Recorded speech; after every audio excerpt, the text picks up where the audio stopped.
Does Five Nights at Freddy's improve on the scares and the story of the first movie? That is the million-dollar question. That's what we're going to find out in the spoiler-free review. Make sure you join me in the comments and let me know what you thought about the movie, especially if you played the games. And if you haven't yet, make sure you subscribe to the channel for all things movies, alright? Let's get into the review. Now, the story of Five Nights at Freddy's 2 is about Abby seeking out old animatronic friends from the first movie, and in doing so, she sets in motion a more evil scenario that has to do with the true origins of Freddy Fazbear's Pizzeria. Now, where do I even begin with this movie? The story of Five Nights at Freddy's 2 is just absolutely ridiculous. There's a scene at the very beginning, it's the opening of the movie, where this little girl is going around asking all the different parents for help. There's a kid that needs help, he's being taken. About 3 or 4 sets of parents, of adults, brush it off as nothing.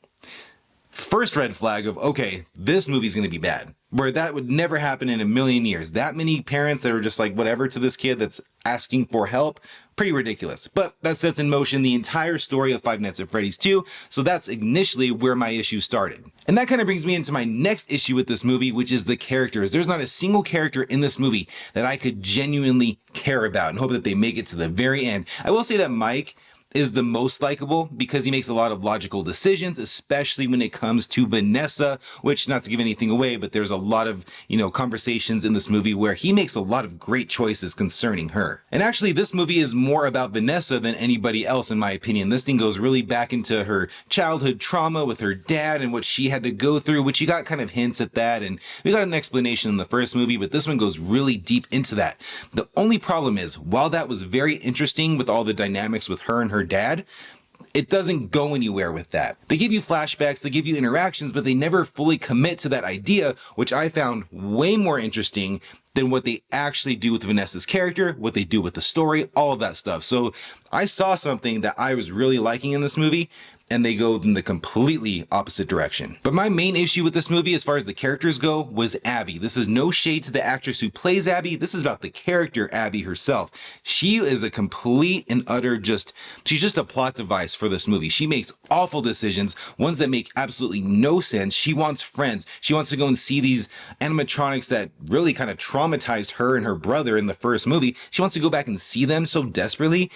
Come on, that's ridiculous. Plus, she's making friends at school. Go hang out with them. Like, none of it makes sense. And I understand, this is a kid's movie. Essentially, this is a gateway into horror. I completely get it. But it was just decision after decision from this one character where I'm just rolling my eyes the entire time. And in doing so, makes me care about her less, about her making it to the end less, and about the entire movie less. And the more I started to analyze this and really kind of think about what the story was doing, where it was going, I realized they had no idea what to do with this franchise.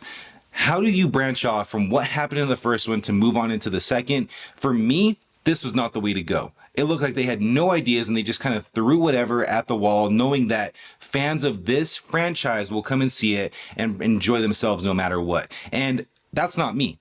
I've never played these games. This is not something that I know any lore about, so I'm going in there from a general audience perspective and really just kind of analyzing this from a movie perspective, right? If I was a fan of the games, I'd probably enjoy this movie so much more. So once again, if you've played the games, if you're a fan of the franchise, let me know what you thought about this down in the comments, because I am just so curious of what y'all think compared to what I think. And kind of going back and talking about Vanessa and her dad and how he was the yellow rabbit in the first one, kind of responsible for everything that's going on, that's the direction I wanted to go. But that's not the villain of this movie. The villain of this movie is this new character called the Marionette, which is this like possessed spirit thing. It's very creepy imagery. I will give it that. I really like the design of the Marionette and what she can do with the human characters, what she looks like outside of that. I really like that. But what I didn't like is the motivation that this character had and what she actually does as far as the plot goes. Like, there was just nothing interesting about that villain other than the design. And going into Five Nights at Freddy's, the one thing I wanted was just a little bit more jump scares. I wanted to be scared while watching this movie. I understand this is gateway horror, this is built for kids, but come on, just scare me maybe at least once, right? The movie does that. They had some really good jump scares in there, but after they were done, I kind of started thinking, was this effective directing of a scary movie, or was it more so how loud the theater was? Because the theater was extremely loud at points, and I think that might have been more so what it was. And just to reiterate, this movie is 100% not for me. This isn't a franchise that I know about. This isn't Resident Evil. This isn't Silent Hill. This isn't scary video games that I grew up with playing, where I could spot all the Easter eggs and have a really good time even if the movie is bad. I'm looking at this movie from a viewing standpoint of a movie, not a video game turned into a movie, but just a straight up movie. And from that viewpoint, this movie falls apart on almost every single level. From the story, from the dialogue to the characters, everything about this is a downgrade from the first movie. So in the end, I'm gonna give this movie an F for Five Nights at Freddy's 2. Now, if you're like me and this movie just did not work for you at all, make sure you check out this video because this movie worked for me. Thank you so much for watching and I will catch you in the next one.